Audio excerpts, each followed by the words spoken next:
এইসব বাপ্পু ধাবা নিয়ে মেতে আছে, কিন্তু ধাবা অ্যাকচুয়ালি এগুলো কি বলে। চলো,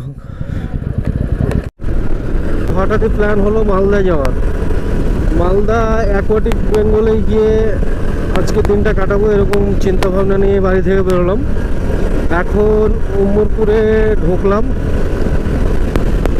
ব্যতিক্রম অ্যাকোয়াটিক বেঙ্গল যদি না যাওয়া হয় তবে মালদার কিছু জায়গা ঘুরবো, এরকমটা পরিকল্পনা আছে। তো তোমাদের সকলের ঈদ কেমন কাটলো সেটা কমেন্টে অবশ্যই জানিও। আর এমএসডি ব্লগের ব্লগগুলো তোমাদের কেমন লাগছে বা কি পরিবর্তন করা যেতে পারে সেসব বিষয়ে একটু সাজেশন দিও, কারণ এই ফিল্ডে একদমই নতুন আমি। তো ভুলগুলো তোমরাই ধরতে পারবে, যদি কোনো ভুল হয় বা ত্রুটি থাকে কোনো জিনিসে সেগুলো তোমরা কমেন্টের মাধ্যমে জানিও। পরবর্তী ভিডিওতে সেগুলো চেষ্টা করবো এড়িয়ে চলার। আজকে সঙ্গে আছে আরিফ কাকা, মোস্তাকিম কাকা আর হাজিকুল কাকা, মানে 3 কাকার সঙ্গে আমি। তো আরিফের বাইকে আমি আছি, আমি ড্রাইভ করছি, আর মোস্তাকিম আর হাজিকুল একটা গাড়িতে আছে। এখন পৌঁছে গেলাম আয়রন ব্রিজ।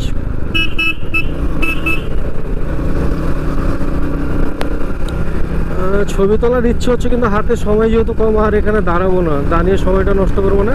কারণ সামনে একটা জায়গা আছে যেখানে একটা বিখ্যাত চায়ের দোকান আছে, মানে দারুণ লাগে এক কথায় ওখানকার চা। আর চায়ের সঙ্গে সেই লম্বু বলে একটা সেই বিস্কুট টাইপের জিনিস পাওয়া যায়, যেটা ওখানে এক কথায় আমাকে অসাধারণ লাগে। তো এই রুটে গেলে ওখানে অবশ্যই দাঁড়িয়ে চা খাই আর একটা লম্বু। আর সকালবেলায় হালকা খাবার খেয়ে বেরিয়েছি, কারণ মালদা যাচ্ছি, আর মালদা গিয়ে যদি পারদেশি ধাবাতে জমে খাওয়া দাওয়া না করি তাহলে মালদার ট্রিপটা বৃথা হয়ে যাবে। ওই জন্য বাড়ি থেকে ভরপেট খেয়ে বেরোয়নি, হালকা খাবার খেয়ে বেরিয়েছি। আর মাঝে রাস্তায় দাঁড়িয়ে 2-4 জায়গাতে চাটা খেতে হবে, তারপরে সে পারদেশি ধাবা। আর খাওয়া দাওয়ার পরেই সেই অ্যাকোয়াটিক বেঙ্গলে ঢুকবো। তো চলো, চায়ের দোকানে আবার দেখা হচ্ছে। তো এই সেই আমার পছন্দের চায়ের দোকান, এই জায়গাটার নাম সঠিক বলতে পারছি না, হয়তো ভিডিওতে লিখে দেবো। এখানে সে বড় একটা টাওয়ার আছে। আর এই যে ভিড় দেখে বুঝতে পারছো কীরকম পপুলার জায়গা এটা। এখানে নিচে চায়ের দোকানটা, মোস্তাকিম কাকা আর হাজিগুল পিছনে আছে, ওদের জন্য এখন দাঁড়িয়ে আছি। মোবাসের ভাইজানকে ফোন করেছি, মোবাসের আনসারি আর সম্ভবত আসিফ নওয়াজ, দুজনে আসছে, ওদেরকে ফোন করলাম। মানে ওদের এলাকায় এসে চা খেয়ে চলে যাবো, ওরা যদি না জানতে পারে পরে তখন বুঝতেই পারছো কী হবে।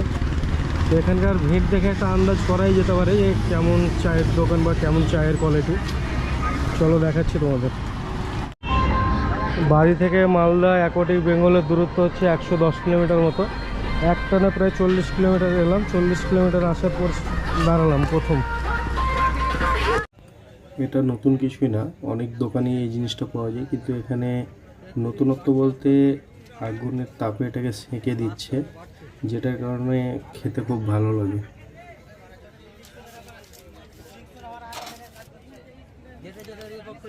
মুবাসের আর আসিফ এসে পৌঁছালো। আসিফ এখনো শ্বশুর বাড়ি যায়নি, এটা দুঃখের ব্যাপার। আর মুবাসের ঈদ পরে এই যাওয়া শুরু করবে।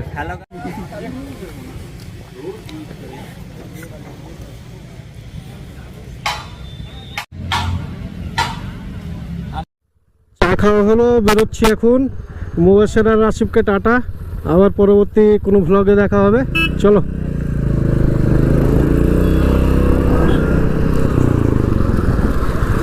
এই যে সবচাইতে বাজে বিষয়, ঈদের দিনে ঘুরতে বেরিয়েছে হাজার হাজার ছেলেকে দেখছি সুপার বাইক নিয়ে বেরিয়েছে, অথচ হেলমেট নেই। হেলমেটের যে কি গুণ, যতদিন পর্যন্ত অ্যাক্সিডেন্ট না হবে ততদিন পর্যন্ত সহজে বুঝতে পারবে না। ব্যতিক্রম কিছু ঘটলে তবে বুঝতে পারবে যে হেলমেটের গুরুত্বটা কী। সবসময় সেফটি গিয়ার্স ব্যবহার করা উচিত। হ্যাঁ, একটু সমস্যা হবে গরমের দিনে ব্যবহার করতে, কিন্তু ব্যবহার করাটা অবশ্যই উচিত। এই যে 12টা 15 ফারাক্কা ব্যারেজ বা ফারাক্কা বাঁধ ঢুকছি। ছোটবেলা থেকে শুনে আসছি বা জেনে এসেছি যে ফারাক্কা বাঁধের উপরে কোনো ভিডিও বা ছবি তোলা যাবে না, কিন্তু এখন প্রত্যেক ব্লগারকে দেখছি তারা ভিডিও করছে। তো আমি করব কি করব না সেটাই ভাবছি। যেহেতু ওটা নিষেধ ছিল, এখন কি নিষেধাজ্ঞা উঠে গেছে সেটাও জানি না। তো দেখি, কিছুটা করব, পুরোটা করা উচিত হবে না, কিছুটা করা যেতেই পারে। আর ব্যতিক্রম যদি দাঁড় করিয়ে ডিলিট করে দেয় তো গেল।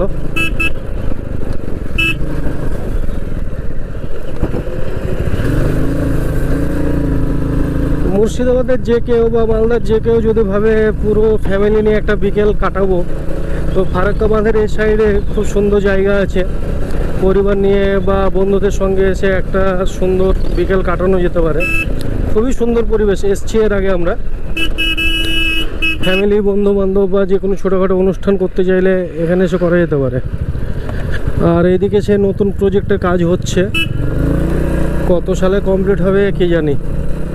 তবে প্রথম দিকে যে হারে কাজটা হচ্ছিল সে হারে এখন কাজ হচ্ছে না, কাজ প্রায় বন্ধর মুখে। আর ওই প্রকল্পটা চালু হয়ে গেলে অনেকটা সুবিধা হবে। তো চলো, তোমরা তো অনেকেই ফারাক্কা বাঁধ দেখেছো, আর করলাম না, এই পর্যন্তই থাক। এর আগের বার যখন মালদা এসেছিলাম তখন এই রাস্তার কাজগুলো চলছিল, তখন বিচ্ছিন্ন অবস্থা ছিল রাস্তার। এবার একদম রাস্তা কমপ্লিট হয়েছে, বেশ ভালো লাগছে। আর এটা মালদায় এখন এন্ট্রি করে গেলাম আমরা।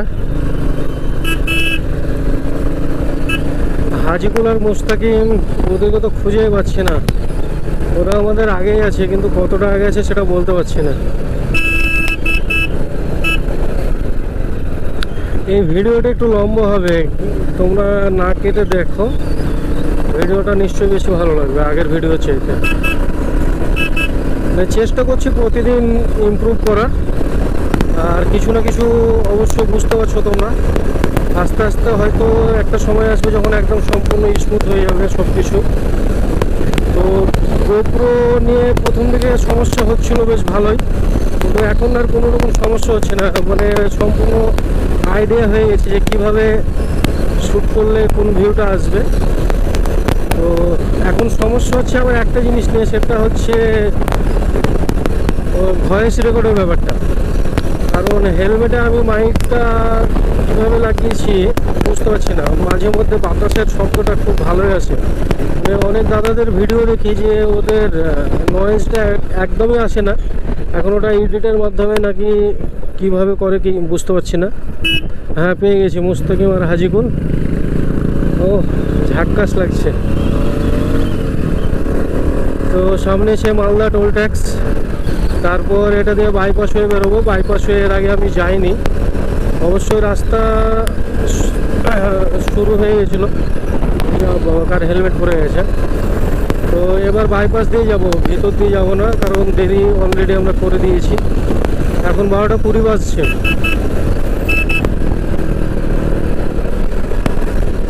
আর রয়্যালে ভিউটা কেমন আসছে একটু জানিয়ে দিও কমেন্টে, আরিফ কাকা খুশি হয়ে যাবে।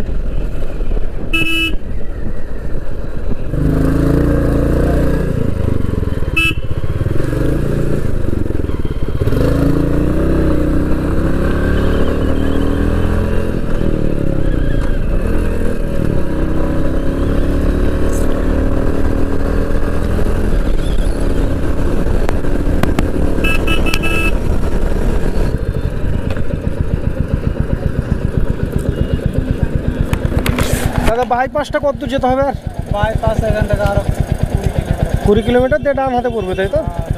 আচ্ছা, সোজাপুর পার হয়ে যেতে হবে নাকি? আচ্ছা ঠিক আছে, থ্যাংক ইউ। মালদা কালিয়াচক, আমাদের বহরমপুর শহরের চেয়ে তো বাজে অবস্থা। রাস্তায় এত ময়লা, যানজট, নেই কোনো ট্রাফিক রুলস। কিন্তু এখানে একটা সিস্টেম ভালো যে এই যে মাঝে রাস্তাটা ঘেরা আছে, হুটহাট এদিক সেদিক দিয়ে কেউ আসতে পারবে না, যেতে পারবে না। এই বিষয়টা ভালো লাগলো।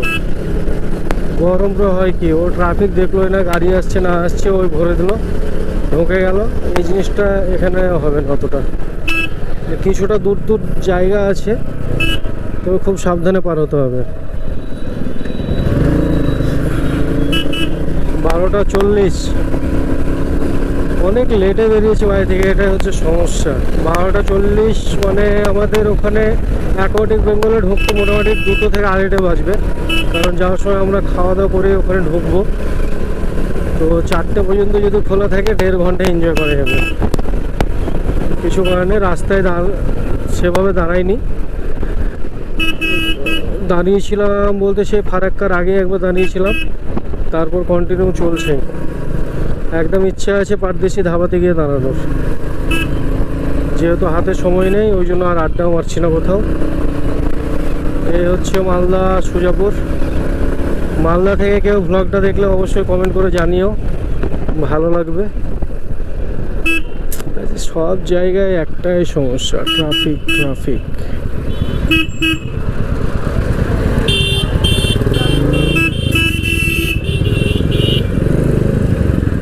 Red light 2 second.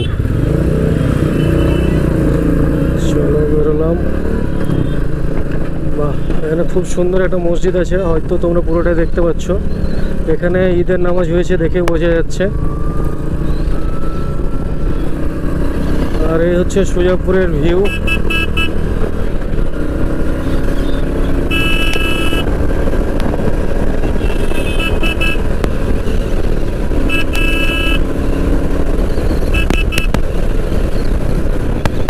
ওই যে সামনে মুস্তাকিম, হাজিকুল পিছনে বসে।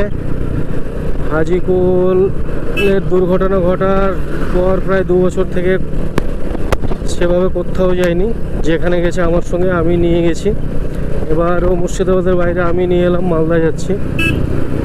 এখনও সম্পূর্ণভাবে সুস্থ হয়নি। প্রথমে তো যেতে চাইছিল না, বকাঝকা করে রাজি করালাম। আর ওকে নিয়ে গেলে আলাদা একটা ভালো লাগে আমার। আর প্রায় আমাদের সম্পর্কটা 2009 সালের, 14 বছর প্রায় হয়ে গেল। 2009 মালদা বাইপাস, এখান থেকে অ্যাকোয়াটিক বেঙ্গল সম্ভবত 16 থেকে 17 কিলোমিটার হবে। তো ম্যাক্সিমাম 16 থেকে 17 মিনিটে লাগবে। তো ডাইরেক্ট অ্যাকোয়াটিক বেঙ্গল ঢুকছি না, পারদেশি ধাবা। আর খুবই পছন্দের ধাবা আমার। এর আগে প্রায় 10-11 বার এসেছি, আর লাস্ট এসেছিলাম সম্ভবত 2 বছর আগে। মাঝে মধ্যে ভাবি যে চলে আসবো সব করে খাওয়া দাওয়া করতে, কিন্তু সময় করতে পারি না।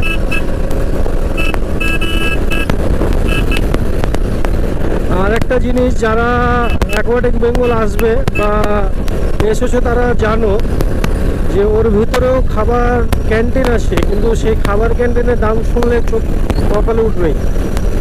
আমরা একবার বোকামো করে চলে গেছিলাম, মানে ভেবেছিলাম যে ওখানে গিয়ে একবারে খাওয়া দাওয়া করে তারপর সেই ওয়াটার পার্কে যাব, কিন্তু ক্যান্টিনে গিয়ে জিনিসের দাম দেখে তো চোখ কপালে উঠে গিয়েছিল। তারপর আমরা অনেক রিকোয়েস্ট করলাম, কোনো মতো বাইরেই যেতে দিল না। ওদের পরিষ্কার বক্তব্য, ঢুকে গেছেন আর বেরোনো যাবে না, বেরোলে আবার নতুনভাবে টিকিট করতে হবে। মানে আমাদের বেরোনোর উদ্দেশ্য ছিল যে বাইরে হোটেলে খাওয়া দাওয়া করে তারপরে আসবো, কিন্তু কোনো মতে আর আসতে দেয়নি। আর ওখানকার মেনু কার্ড দেখলে যে কেউ ছোটোখাটো হার্ট অ্যাটাকের শিকার হবে। তো যারা আসবে ভাবছো তারা অবশ্যই ওয়াটার পার্কে ঢোকার আগে অনেক হোটেল আছে, সেই সব হোটেলে খাওয়া দাওয়া করে নেবে। কি হচ্ছে, ও সেলফি তুলছে। আচ্ছা, তো ওয়াটার পার্ক যারা আসবে ভাবছো তারা আগে খাওয়া দাওয়াটা সেরে নিও। যদি ভাবো যে না ওখান থেকে বেরিয়ে খাবো, সেই ভুলটাও করো না। কারণ মিনিমাম 3-4 ঘন্টা লাগবে, আর কীভাবে টাইমগুলো কাটবে বুঝতেই পারবে না। তার মাঝে খিদে লেগে গেলে পুরো মজাটাই হারিয়ে যাবে। তার থেকে ভালো খাওয়া দাওয়া করে ঢুকবে। তো বাইপাসটা হয়তো অনেক সুবিধা হয়েছে। আর বাইপাসে এবারই প্রথম আমার। এই সাইডটা সম্ভবত ওল্ড মালদা।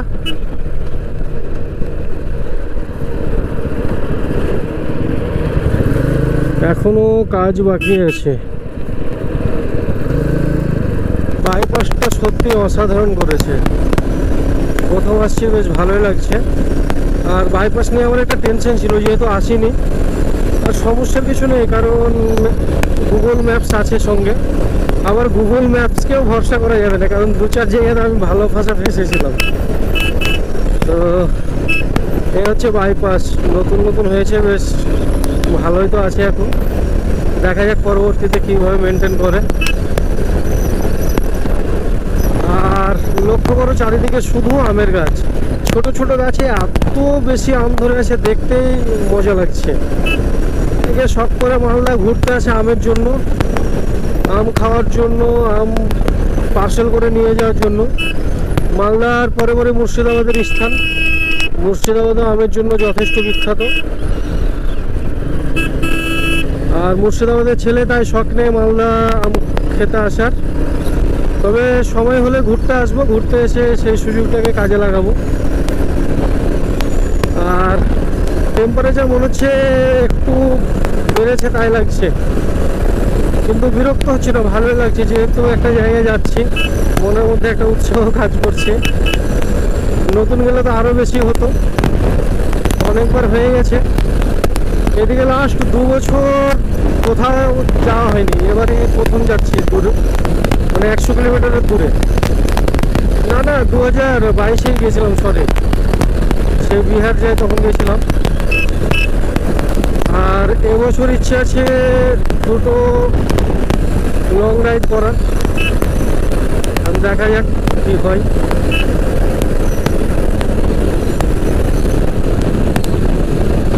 প্রায় 1টা বেজে গেল, প্রায় পৌঁছেও গেছি। পৌঁছে গেলাম পারদেশি ধাবা, খুবই পছন্দের একটা ধাবা আমার। এইসব পাপ্পু ধাবা নিয়ে মেতে আছে, কিন্তু ধাবা অ্যাকচুয়ালি এগুলো কি বলে। চলো এখন পারদেশি ধাবায়, আর এখান থেকে সামান্য সম্ভবত 1 কিলোমিটার এই দিকটাতে সেই অ্যাকোয়াটিক বেঙ্গল। আর এ হচ্ছে পারদেশি ধাবা। ধাবা বলতে গেলে এগুলো কি বলে, পাপ্পু ধাবা কেন। চলো তোমাদের ভিতরটাও দেখাচ্ছি।